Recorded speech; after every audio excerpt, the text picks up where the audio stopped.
రామకృష్ణారెడ్డి మీద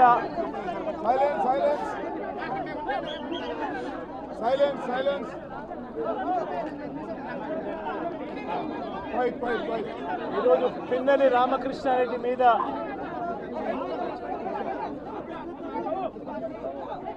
తన మీద ఏకంగా 307 అంటే అటెంప్ట్ టు మర్డర్ లాంటి కేసులు పెట్టి ఏ రకంగా అన్యాయంగా తనను జైల్లో నిర్బంధించడం జరుగుతూ ఉందో కూడా చూస్తూ ఉన్నాం. ఈరోజు రాష్ట్ర వ్యాప్తంగా కూడా ఇదే కార్యక్రమాలు జరుగుతూ ఉన్నాయి. రాష్ట్ర వ్యాప్తంగా కూడా కేవలం తెలుగుదేశం పార్టీకి చంద్రబాబు నాయుడు గారికి ఓటు వేయలేదు అన్న ఒకే ఒక కారణంతో ఏకంగా ఆస్తులను ధ్వంసం చేస్తూ ఉన్నారు, దొంగ కేసులు పెడతా ఉన్నారు. వీళ్ళే కొడతారు, మళ్ళీ వీళ్ళే అటువైపున ఉన్న వారి మీద వాళ్ళు కొట్టారు అని చెప్పి కేసులు పెడతారు. ఇంతటి దారుణంగా ఈరోజు రాష్ట్రంలో పరిపాలన సాగిస్తూ ఉన్నారు. నేను అడుగుతా ఉన్నా, ఇదే గత 5 సంవత్సరాల కాలంలో వైఎస్ఆర్సీపీ పరిపాలనలో ఉండగా, వైఎస్ఆర్సీపీ ప్రభుత్వంలో ఉండగా అప్పుడు జగన్ ఏం చేశాడు? కులం చూడలేదు, మతం చూడలేదు, ప్రాంతం చూడలేదు, చివరికి ఏ పార్టీకి ఓటు వేశారన్నది కూడా చూడకుండా ప్రతి పథకము ప్రతి మనిషి కూడా అర్హత అన్నది మాత్రమే ప్రామాణికంగా తీసుకుని ప్రతి ఇంటికి డోర్ డెలివరీ చేసిన ప్రభుత్వం వైఎస్ఆర్సీపీ ప్రభుత్వందైతే, జగన్మోహన్ రెడ్డి ప్రభుత్వందైతే ఈరోజు కేవలం తెలుగుదేశం పార్టీకి ఓటు వేయలేదని, కేవలం చంద్రబాబు నాయుడు గారికి ఓటు వేయలేదని, కేవలం ఓటు వేయలేదన్న ఒక్క కారణంతో ఆస్తులు ధ్వంసం చేస్తూ ఉన్నారు, మనుషులను కొడతా ఉన్నారు, కొట్టి మరి కేసులు పెడతా ఉన్నారు. ఇంతటి అన్యాయంగా రాష్ట్రాన్ని రావణ కాష్టం చేస్తూ ఉన్నారు. రాజశేఖర రెడ్డి గారి విగ్రహాలను విరగొడతా ఉన్నారు, పగలగొడతా ఉన్నారు. ఇవన్నీ ఏదైతే చేస్తూ ఉన్నారో ఇవన్నీ కూడా శిశుపాలుని పాపాల మాదిరిగా ఇవన్నీ కూడా పాపాలు పండుతాయి.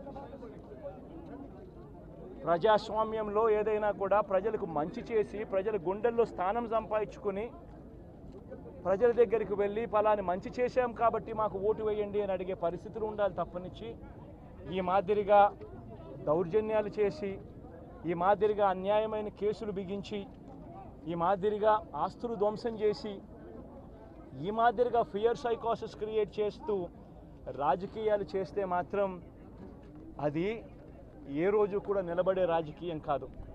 తాత్కాలిక మేలేదైనా జరుగుతుందేమో తప్పనిచ్చి తర్వాత ఓటు వేసేటప్పుడు మాత్రం ప్రజలు ఇవన్నీ కూడా ఖచ్చితంగా గుర్తుపెట్టుకొని లెక్క జమ చేసి చంద్రబాబు నాయుడు గారికి గట్టిగా బుద్ధి చెప్పే పరిస్థితులు రోజులు కూడా తొందరలోనే ఉన్నాయని కూడా ఈ సందర్భంగా చంద్రబాబు నాయుడు గారిలో మార్పు రావాలని సందర్భంగా కూడా తెలియజేస్తా ఉన్నా. నిజంగా ఇదే విషయానికి వస్తే ప్రజలు ఎందుకు నీకు ఓటేశారు చంద్రబాబు నాయుడు గారు అని చెప్పి ఫస్ట్ చంద్రబాబు నాయుడు ఆలోచన చేయాలి. ఒకవైపున వైఎస్ఆర్ కాంగ్రెస్ పార్టీ ప్రజల్లో వ్యతిరేకత వల్ల ఓడిపోలేదు, ప్రజలకు మంచి చేసి ప్రజలకు మంచి చేసి వైఎస్ఆర్ కాంగ్రెస్ పార్టీ ఓడిపోయింది. ఎందుకు ఓడిపోయింది అని అంటే చంద్రబాబు నాయుడు చేసిన మోసపూరిత హామీలకు ప్రజలు కాస్తో కూస్తో కొద్దిగా ఇదే ఆ 10% కాస్త అటువైపున షిఫ్ట్ అయ్యి చంద్రబాబు నాయుడు గారు అధికారంలోకి వచ్చిన పరిస్థితులు. మరి చంద్రబాబు నాయుడు అధికారంలోకి వచ్చిన తర్వాత ఈరోజు రైతులకు తాను ఇస్తానన్న రైతు భరోసా 20,000 రూపాయలు ప్రతి రైతన్నకి ఇస్తానన్నాడు.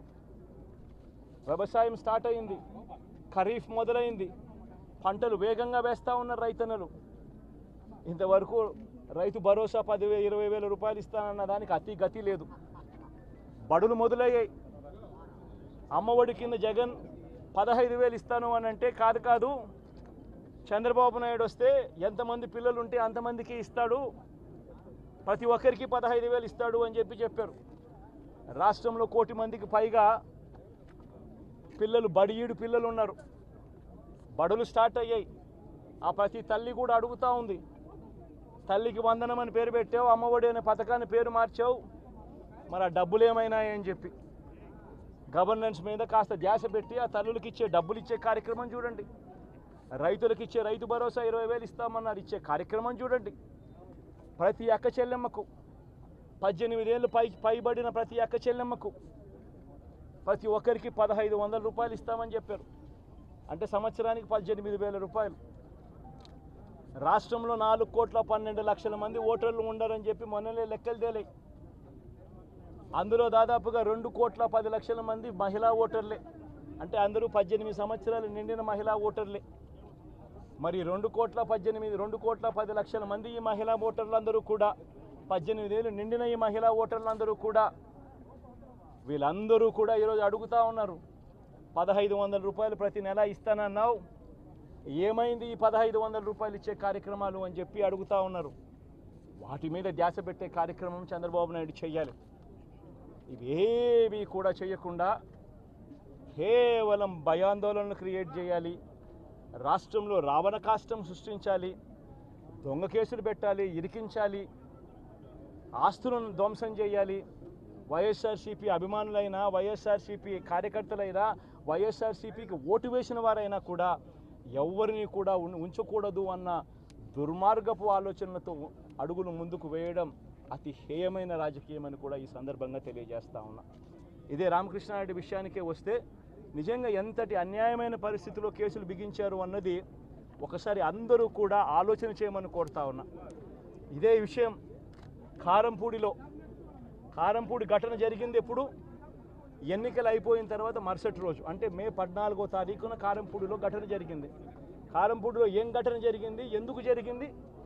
కారంపూడిలో తెలుగుదేశం పార్టీ చేసిన ఆకృత్యాలకు ఒక ఎస్సీ కుటుంబంలో ఉన్న మహిళలు ఇబ్బంది పడే పరిస్థితిలోకి పోయినప్పుడు వాళ్ళను పరామర్శించడానికి డిఎస్పీ అనుమతి తీసుకునే మరుసటి రోజు, ఎన్నికలు అయిపోయిన మరుసటి రోజు ఎమ్మెల్యే బయలుదేరాడు. ఎమ్మెల్యే కారంపూడికి చేరుకోక మునిపే ఆ ఎస్సీ కుటుంబం అనేది కారంపూడి అటువైపున ఉంటే, ఊరికి అటువైపున వాళ్ళు ఇల్లుంటే ఆ ఊరు ఎంటర్ కాకమునిపే తనను అడ్డగించడము, అక్కడే గొడవ జరగడము, గొడవ జరిగేది టౌన్లో జరుగుతూ ఉంది, ఇక్కడ నుంచి ఇక్కడ అడ్డగించినారు. అసలు సిఐ అనే నారాయణ స్వామి అనే ఈ సిఐతో కనీసం ఎమ్మెల్యే కనీసం తటస్థ కూడా పడలేదు, కనీసం చూసిన దాఖలాలు కూడా లేవు వీళ్ళిద్దరు. ఆ రోజు ఆయన ఉన్నది వేరే గొడవలో వేరే లొకేషన్, టౌన్ మధ్యలో గొడవ జరుగుతా అంటే ఆయన ఉన్నాడు, టౌన్ మొదట్లో ఈయన ఉన్నాడు. అసలు ఆయన తటస్థపడలేదు. ఆయన మీద ఆ గొడవ జరిగేటప్పుడు రాళ్ళు ఇటువైపు నుంచి అటువైపు నుంచి పడ్డాయి. చిన్న రాయి ఏదో తగ్గించచ్చేమో బహుశా, కానీ చిన్న రాయి కాబట్టి అసలు ఆయన మరుసటి రోజు ఆయన అదే రోజు మెడికల్ లీగల్ కేసు కూడా పెట్టలా. అంటే ఎంత చిన్న ఘటన అది, జరిగిందో లేదో కూడా తెలియదు. మే 14న జరిగితే 9 రోజుల తర్వాత, అంటే మే 23వ తారీఖున ఆయనకి ఏదో జరిగిందన్నట్టుగా సిఐ హత్యాయత్నం కేసు పెట్టడం జరుగుతూ ఉంది రామకృష్ణారెడ్డి. కనీసం సీన్లో కూడా నేను వ్యక్తిని, ఇది అన్యాయం కాదా అని అడుగుతా ఉన్నా. అసలు ఇన్సిడెంటే జరిగిందో లేదో కూడా తెలియదు.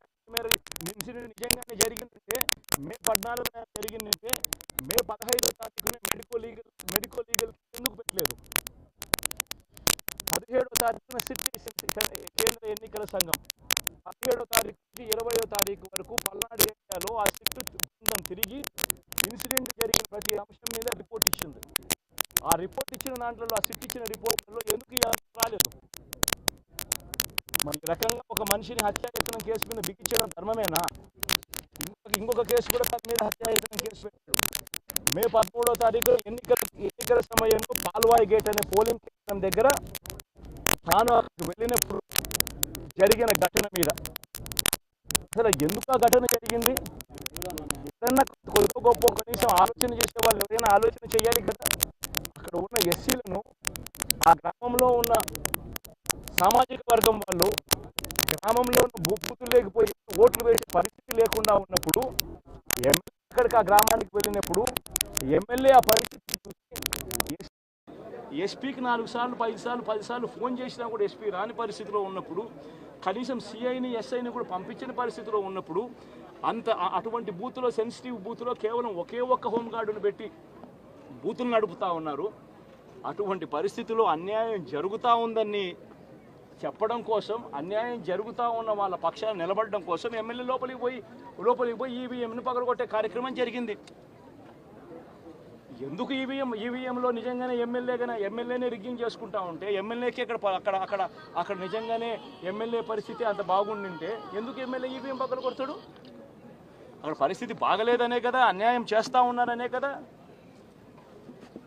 అక్కడికి పోయినప్పుడు అన్యాయం చూశాడు కాబట్టే కదా ఈవీఎం పగలగొట్టాడు. ఆ ఈవీఎం ఏదైతే పగలగొట్టిన కేసులు ఏదవుతుందో తనకు బెయిల్ వచ్చింది. ఈరోజు తాను బెయిల్ అక్కడ లోపల ఉన్నది ఈవీఎం పగలగొట్టిన కేసులో కాదు, తను లోపల ఉన్నది ఈవీఎం పగలగొట్టిన కేసులో. అన్యాయం జరిగింది అని చెప్పి, అన్యాయం జరుగుతూ ఉన్న పరిస్థితిలో ఎమ్మెల్యే అక్కడికి పోయి అడ్డుకునే కార్యక్రమంలో జరిగింది అని చెప్పి కోర్టులు కూడా గుర్తించాయి కాబట్టి తనకు బెయిల్ వచ్చింది. కానీ మళ్ళీ ఆ తర్వాత ఏం జరిగింది?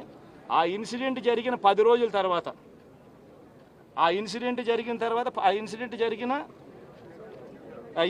జరిగిన 10 రోజుల తర్వాత అంటే మే 23వ తారీఖున ఎమ్మెల్యే అక్కడికి వెళ్ళి హత్యాయత్నం చేశాడట. అదే పోలింగ్ బూత్లో హత్యాయత్నం చేసినాడంటే ఎవడన్నా బుద్ధునోడు ఎవడన్నా నమ్మదానికి ఉందయ్యా? ఎవడన్నా ఎమ్మెల్యే అనేవాడు అక్కడికి పోయినప్పుడు వాళ్ళు చేస్తూ ఉన్న రిగ్గింగు, ఎమ్మెల్యే దానికి అడ్డుకునే కార్యక్రమం చేస్తూ ఉంటే ఎమ్మెల్యే అక్కడికి పోయి ఎమ్మెల్యే హత్యాయత్నం చేస్తాడా?